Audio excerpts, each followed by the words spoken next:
16 septembre 2023, 16 septembre 2024. Cela fait exactement une année que l'Alliance des États du Sahel AES a été mise en place. Le président en exercice de l'AES, le colonel Assimi Goïta, a livré un message au peuple de l'AES à cette occasion.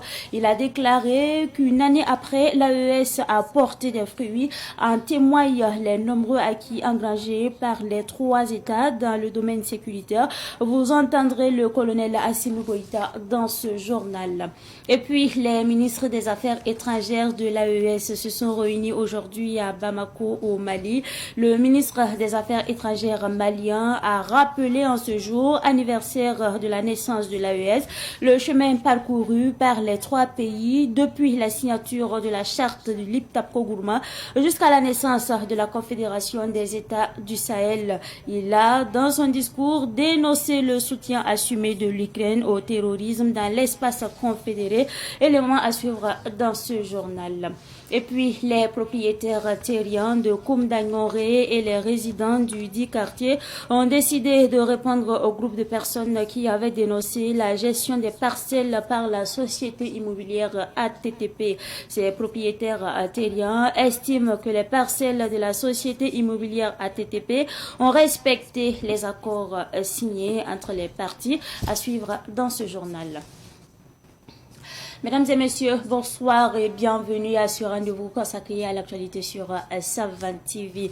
1-1 de l'Alliance des États du Sahel AES aujourd'hui. Le président en exercice de la Confédération, le colonel Assimi Goïta, dresse en tout cas un bilan satisfaisant et annonce de grandes actions, dont le lancement bientôt d'un nouveau passeport biométrique AES et la création à brève échéance d'une banque d'investissement. Écoutons donc un extrait du discours du colonel Assimi Goïta. Nous travaillons désormais à renforcer notre intégration économique et sociale en favorisant la libre circulation des biens, des services et des personnes. Nos économies sont complémentaires, mais elles font face à des défis. C'est pourquoi nous avons pris l'initiative de mutualiser nos efforts dans des domaines stratégiques tels que les investissements, la fiscalité et l'exploitation des ressources naturelles. La création d'une banque d'investissement et d'un fonds de stabilisation est en cours et nous nous attellerons à mettre en place les infrastructures pour renforcer la connectivité de nos territoires à travers les moyens de transport, les réseaux de communication et les technologies de l'information. Dans les jours qui suivent, il sera mis en circulation un nouveau passeport biométrique de l'AES dans le but d'harmoniser les documents de voyage dans notre espace commun et de faciliter la mobilité de nos citoyens à travers le monde. Des projets culturels, sportifs et éducatifs sont également en cours pour renforcer l'unité de nos peuples. La création d'une chaîne d'information commune est également prévue afin de promouvoir une diffusion harmonieuse des informations dans nos trois États. Chère population de la Confédération des États du Sahel, nous réaffirmons aujourd'hui notre volonté de consolider chaque jour les liens de coopération, d'intégration et de solidarité entre nos populations et d'œuvrer ensemble pour que le Sahel devienne un espace de paix, d'entente et de prospérité. Les travaux de la première réunion des ministres des Affaires étrangères de la Confédération des États du Sahel AES se sont ouverts ce matin à Bamako. Le ministre malien des Affaires étrangères Abdoulaye Diop a, dans son discours d'ouverture, déclaré que la création de l'AES a bouleversé l'échiquier géopolitique de la région du Sahel, mais également du continent africain et ailleurs. Il a poursuivi en affirmant que la vision des trois chefs d'État ne souffre d'aucune ambiguïté car les trois pays ne subissent plus de dictature. Le ministre malien des Affaires étrangères a poursuivi en affirmant que la Confédération de l'AES renforce l'engagement à faire de notre zone une zone de confort habituelle pour justement mutualiser et orienter nos énergies et nos ressources vers des actions concrètes qui ont un impact sur les populations. Il a par ailleurs dénoncé le soutien assumé de l'Ukraine au terrorisme dans l'espace confédéré tout en invitant les trois pays à faire plus dans leur stratégie d'action conformément à la vision des chefs d'État de l'AES. Au cours de leurs travaux, les ministres échangent sur les mesures de coordination de l'action diplomatique de la Confédération des États du Sahel. Et comme le dit l'adage, celui qui plante un arbre pour s'abriter sous son ombre, plus tard récolte les fruits de ses efforts. Achille Somlaré, ancien enseignant à l'école de Manega dans la province de Loublitenga de 1987 à 1995, incarne justement cette sagesse pour ses années de dévouement à l'éducation. Ses anciens élèves, toutes promotions confondues, ont donc décidé de l'honorer hier à son domicile dans la commune de Touéguin, dans la province du Kourouégo. Et c'est un reportage signé Sidiki Kabli. Aux premières lueurs du jour, des acteurs du système judiciaire, des inspecteurs de l'éducation et d'autres cadres de l'administration entament le pèlerinage de Touéguin dans la province du Kourouégo. Un périple pour rendre hommage à Achille Somlaré, l'enseignant qui leur a transmis savoir et sagesse entre 1987 et 1995. Les retrouvailles de Touéguin sont empreintes d'affection et d'émotion. Comme en 1987, chaque ancien élève se présente au maître, comme pour revivre ces années mémorables.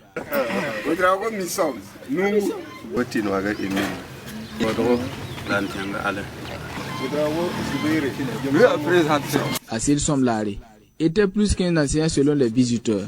L'homme a semé beaucoup dans notre vie. Et nous sommes devenus ce que nous sommes parce qu'il a donné du sien. Il a donné toute sa vie. Et on voyait en lui tout ce qu'il faisait. C'était un sacerdoce respecté. Et il a fait ce que nous sommes aujourd'hui. Ses élèves, devenus des adultes accomplis, se remémorent avec gratitude l'impact qu'Achille Somlaré a eu sur leur vie. En guise de reconnaissance, ils lui remettent des présents symboliques. Une reconnaissance que l'enseignant reçoit dans la plus grande émotion. Je suis un homme aujourd'hui très comblé. Même si je mourais aujourd'hui, j'allais lever ma main au ciel, dire à Dieu merci. Et dire à Dieu de veiller, n'est-ce pas, sur ces jeunes-là. Parce que moi, je les appelle des jeunes parce que je les ai vus tout petits. On a évolué ensemble. On a gravé ensemble. On a roulé la pierre de Sisyphe ensemble. Et voilà, aujourd'hui, je suis très content. C'est autour d'une table conviviale que les anciens élèves prennent finalement congé de leur maître, tout en nourrissant l'espoir de le revoir pour revivre une nouvelle fois ces moments de partage et de reconnaissance empreints de nostalgie.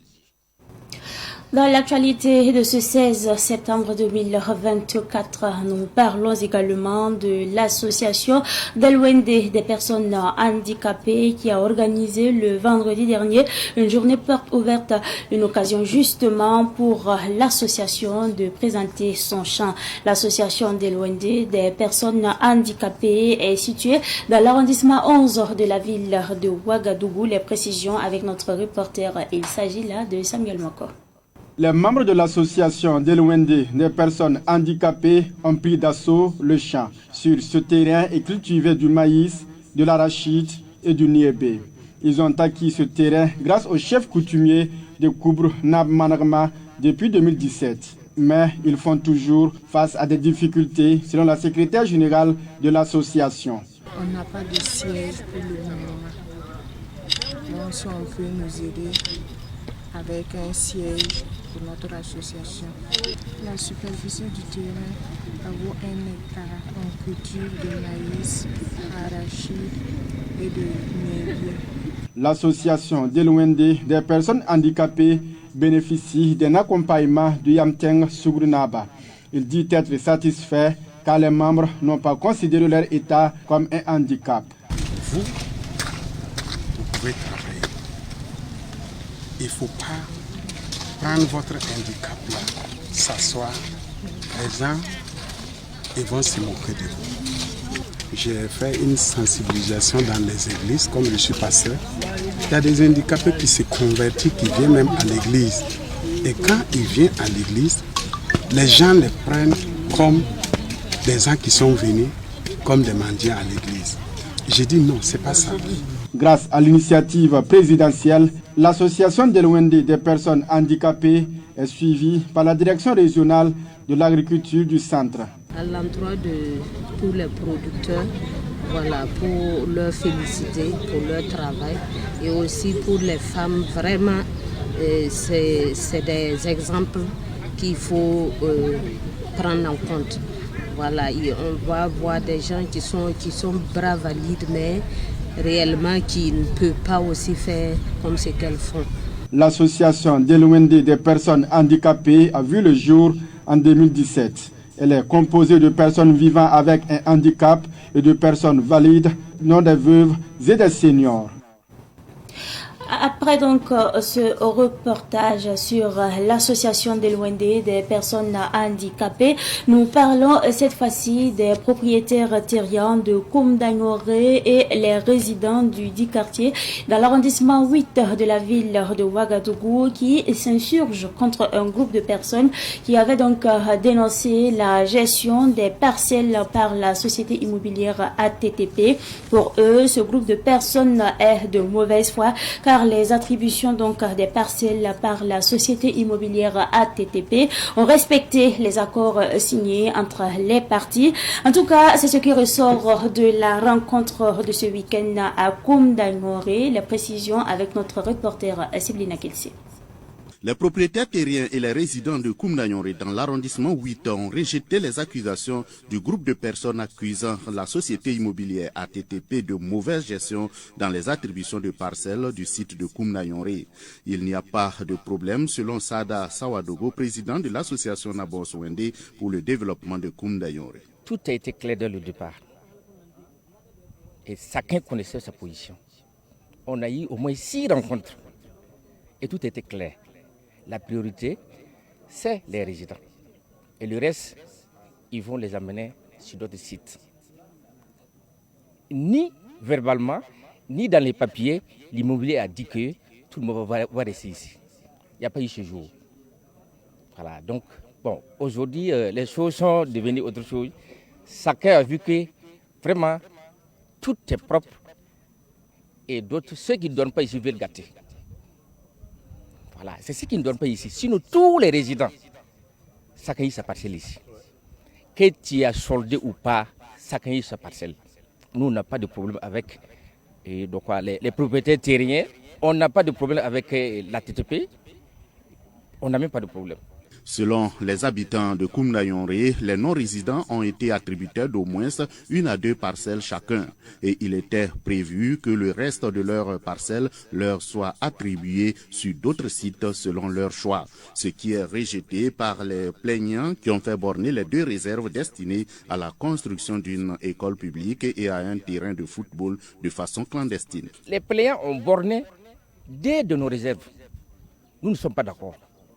Parce que c'est un terrain de sport avec une réserve pour une école. Nous, on n'a pas une école publique ici. On n'a que des écoles privées. Donc nous, on veut notre réserve là pour construire une école publique. Parce que nous sommes des pauvres, on n'a pas d'argent, on n'a pas de... Chaque jour que Dieu fait, les privés, ils augmentent les frais de scolarité. Alors que nous, on n'a pas les moyens. On veut notre réserve là pour faire notre école public. Et la réserve du terrain, nous, on a déjà préparé nos poteaux même pour venir s'installer. Voilà, c'est très important. Donc, nous, on souhaiterait que nos 2 réserves-là, qu'on les libère. En tout cas, ce sont les plaignants. On ne sait pas quelle est leur force, mais en tout cas, on ne sait pas. En tout cas, on sait qu'il y a quelque chose qui est en bas. Les habitants de Koumdagnoré appellent le gouvernement à s'investir dans la résolution de la crise afin de leur permettre de rentrer en possession de leurs papiers. La population de Silmiougou dénonce un abus de confiance de la part de la Société nationale d'aménagement des terrains urbains Sonature. Sur 350 hectares, la population a cédé 250 hectares à la Sonature dans l'arrondissement 8 de la ville de Ouagadougou. En contrepartie, celle-ci a promis de viabiliser les 100 hectares pour la population. Un accord de 2008 qui n'a toujours pas, en tout cas, été respecté. La population s'est exprimée le jeudi dernier au cours d'une conférence de presse. Revivons à l'œil à large cette conférence de presse avec notre reporter. Il s'agit là de Pakisba Madiama Petrakou. Les habitants du quartier Silmiougou, dans l'arrondissement 8 de Ouagadougou, haussent le ton et dénoncent ce qu'ils qualifient d'attitude incompréhensible et inadmissible de la Sonature qui refuse de viabiliser un terrain de 100 hectares pour la population, conformément à l'accord de 2008. Jusqu'en 2016, la Sonature n'était toujours pas venue réaliser les travaux. Donc c'est ça, les gens ont fait appel à d'autres sociétés comme Abdul Service. Il a même commencé à aménager. C'est là maintenant que la Sonature est revenue en force. Maintenant, pour convaincre les gens à laisser les engagements, les négociations qu'ils avaient entamées avec Abdul Service, ils nous ont appelés à la mairie. Donc à la mairie, ils ont fait des projections vidéo où ils ont montré ce qu'ils allaient réaliser, qu'ils ne font pas des lotissements sauvages comme les promoteurs privés. C'est ça, ça a convaincu tout le monde et les gens ont adhéré à l'idée. Un accord que la Sonature n'a pas respecté, mais pire encore, semble ne pas reconnaître, au grand étonnement de la population. Notre grande surprise, quand ils ont commencé à tracer les voies, bon, ils ne rentraient pas dans la trame d'accueil. On les a interpellés, ils sont rentrés tracer 4 voies et puis repartis, que c'est lié à des problèmes de machine. Maintenant, quand ils ont commencé l'adduction en électricité, c'est là que nous on a compris réellement qu'ils ne tenaient pas en compte la trame d'accueil. Donc nous avons fait des dénonciations sur les chaînes radio et ça contraint la Sonature à venir chez le chef. Et maintenant, et puis nous a demandé ce qu'il y a. C'est quoi eux ils ont promis et puis ils n'ont pas réalisé. Et puis on a dit que non, vous n'avez rien réalisé de toutes les promesses que vous avez tenues. Et c'est là maintenant qu'ils ont dit clairement qu'ils ne réalisent pas et viabilisent pas leur trame d'accueil. Qu'ils n'avaient même pas promis qu'ils allaient viabiliser quoi que ce soit. Que ce qu'ils ont promis, c'est 2 points d'eau plus le traçage des 4 voies. S'ils avaient dit ça en 2016, il n'y a pas 250 hectares qu'ils peuvent avoir bien placés comme ça, pour lotir comme ça, c'est pas possible. La Sonature, selon les habitants de Silmiougou, affirme avoir fait des réalisations au profit de la population. Issoufou Rwamba refute cette affirmation. La Sonature a déclaré avoir réalisé 2 châteaux d'eau bien équipés ici, des latrines, voilà. Et puis que le mur de l'école est en perspective. Mais tout ça c'est archi faux. Voilà les latrines, c'est récemment qu'ils ont commencé à creuser. Les latrines de l'école. L'école même n'en a même pas besoin. Voilà, il y a déjà des latrines. Même s'ils laissent là, nous-mêmes on peut réaliser ça. Voilà, il y a déjà une pompe derrière ici pour l'école. Ils sont venus encore forer pour mettre une pompe. Les parents d'élèves ont refusé. Que si c'est une pompe, ils n'ont qu'à laisser. Donc tout ce que la Sonature a fait pour nous à l'heure actuelle, c'est les bornes qu'ils ont mis ici, avec leurs fantoches de voies qu'ils ont tracées. C'est fini. Si ce n'est pas avec ces trous-là qu'ils ont creusés, nous ne sommes pas du tout contents. L'autorité compétente est interpellée par la population. La population ne réclame pas de parcelles. Elle veut juste que la Sonature respecte sa parole et viabilise la zone comme promis. Pour l'atteinte de l'autosuffisance alimentaire, chaque commune doit faire un champ de 5 hectares minimum. Dans la commune de Dapelgo, dans l'Oblitenga, ce champ est situé donc dans le village de Sorolzi. Allons donc à la découverte de ce champ avec Abdoulaye Kinda.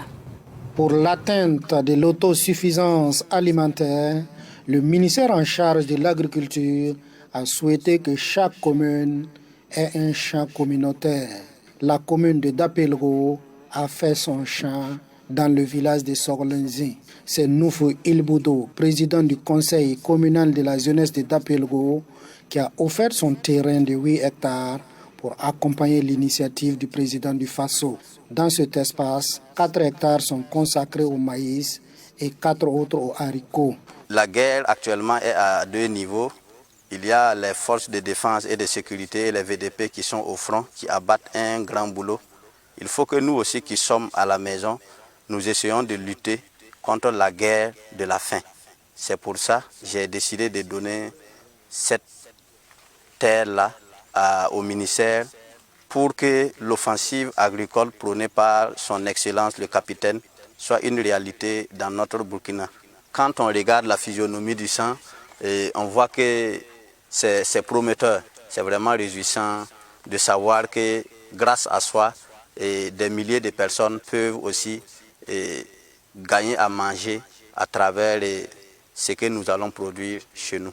Grâce aux agents de l'agriculture, la population de la commune et les PDI, le champ est une réussite aujourd'hui. Les populations se réunissaient par centaines pour les travaux communautaires. Ici, nous avons fait 8 hectares, donc 4 hectares de maïs, de variété Barca, et 4 hectares de niébé, de variétés comme Calais et Tilegre. Quand on nous a demandé de chercher le terrain, on a fouillé partout. Ici, nous avons un problème parce que la plupart des gens ont vendu les terrains, donc il n'y a plus de terre comme ça. J'ai essayé de poser le problème et effectivement, il a répondu favorable qu'il a un terrain ici et qu'il se prête volontaire, sincèrement, pour nous remettre le terrain de 8 hectares. Et sincèrement, nous le remercions beaucoup. La campagne a démarré très difficilement cette année ici, avec des caprices pluviométriques dès le départ. Mais bon, on a eu le courage de faire le travail et sincèrement, aujourd'hui, on est satisfait parce que la physionomie est bonne. Les récoltes de ce champ vont servir à approvisionner les boutiques témoins de la SONASES au profit de la population. Et nous parlons célébration de la nuit du Mauloud. Sous une pluie battante au terrain omnisport de Somgandé à Ouagadougou, des fidèles musulmans ont répondu à l'appel du cheikh Agib Soré pour célébrer la naissance du prophète Mohammed. Prières et invocations pour la paix au Burkina Faso étaient justement au centre du prêche du cheikh Agib Soré au cours de cette nuit de samedi à dimanche. Le compte rendu avec Daouda Yamuro. Malgré la pluie, des fidèles musulmans sont sortis au terrain omnisport de Somgandé pour célébrer la naissance du prophète Mohammed. Réunis autour du cheikh Agib Soré, ces fidèles musulmans ont aussi prié pour le retour de la paix au Burkina Faso. Cheikh Agib Soré. Le Mauloud, c'est le naissance du prophète Mohammed, paix et salut sur lui. C'est le jour que tu peux faire une bénédiction qui ne rate pas. C'est le jour de Mauloud. Aujourd'hui, nous sommes très contents parce que on a rassemblé tout le monde à cause de la naissance du prophète Mohammed, paix et salut sur lui. On profite pour faire une grande bénédiction de notre pays à cause de ces stations que vous voyez. C'est à cause de ça qu'on est là. Pour prêcher, pour dire les gens, il faut que tout le monde, avant de parler, il faut que tu réfléchis. Même, on n'est pas même maison, on n'est pas même langue, mais souvent il faut qu'on sache qu'on est même parents, parce que nous sommes des Burkinabés. C'est le pays d'abord avant tout. L'imam Oumarou Diarra, ancien ministre de l'Action humanitaire de la transition du Mali, est l'invité d'honneur du cheikh Agib Soré. Pour lui, le Mauloud doit être mis à profit pour passer le message de paix prôné par le prophète Mohammed. Le prophète, le dernier messager, le sceau des prophètes, il a été envoyé à l'humanité tout entière pour un but bien déterminé. Non seulement prôner l'unicité d'Allah, mais également inviter les uns et les autres à une vie saine tout en préservant les droits et les devoirs. Donc le Mauloud 2024 au Burkina Faso, et personnellement j'ai été beaucoup séduit par la discipline des fidèles. Non seulement ils sont sortis très nombreux, mais également malgré la pluie, ils sont restés à écouter le cheikh.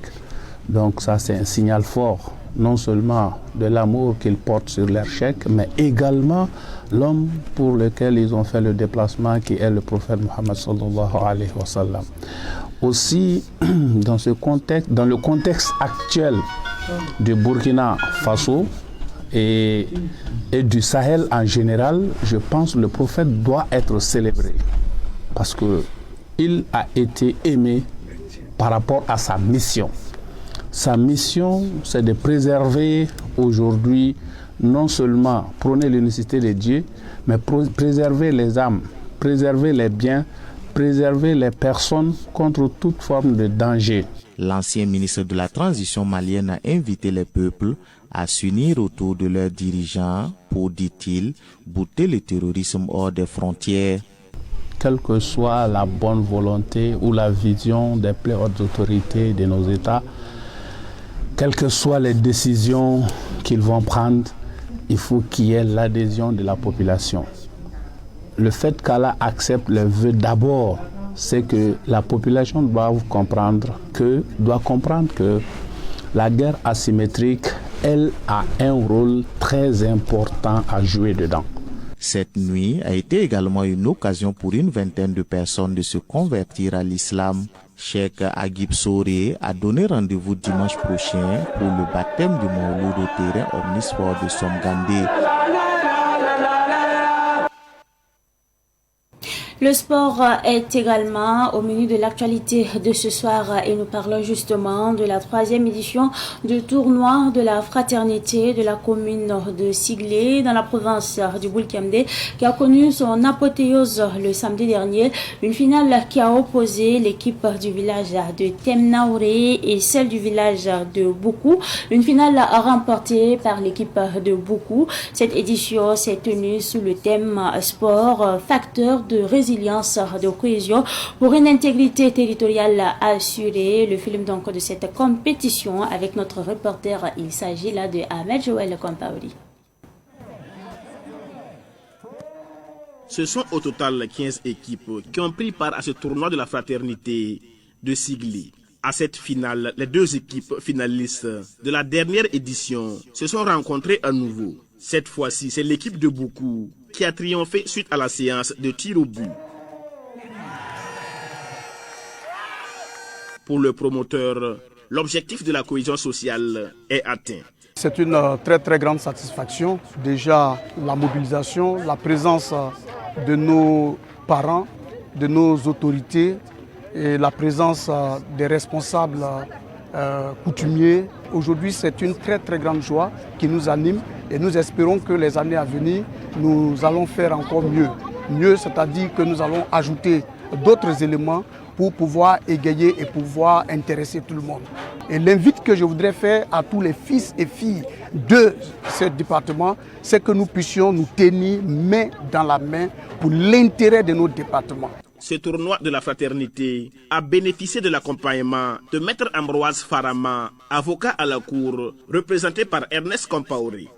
J'ai eu l'honneur de représenter à cette édition Maître Ambroise Farama. Donc j'ai pu voir sur le terrain de Temnaouré ce soir une jeunesse en parfaite santé, une jeunesse percutante et cela est rassurant de voir des jeunes en pleine forme, en pleine santé.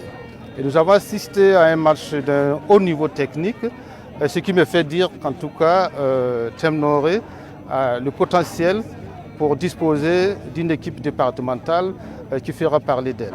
Cette finale a connu la participation des premiers responsables de la commune. C'est le lieu pour moi de remercier l'ensemble des membres du comité d'organisation, remercier le promoteur pour cette belle initiative qui, je n'en doute pas, contribue vraiment à la promotion de la cohésion sociale au sein de notre commune.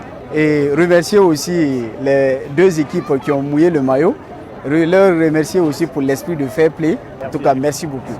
La 3e édition du tournoi de la fraternité a pris fin avec la remise des récompenses. L'équipe de Temnaouré, arrivée 2e, a reçu la somme de 75 000 francs, des jeux de maillot et un ballon. L'équipe de Boukou, vainqueur, a reçu une enveloppe de 100 000 francs, des jeux de maillot, en plus du trophée.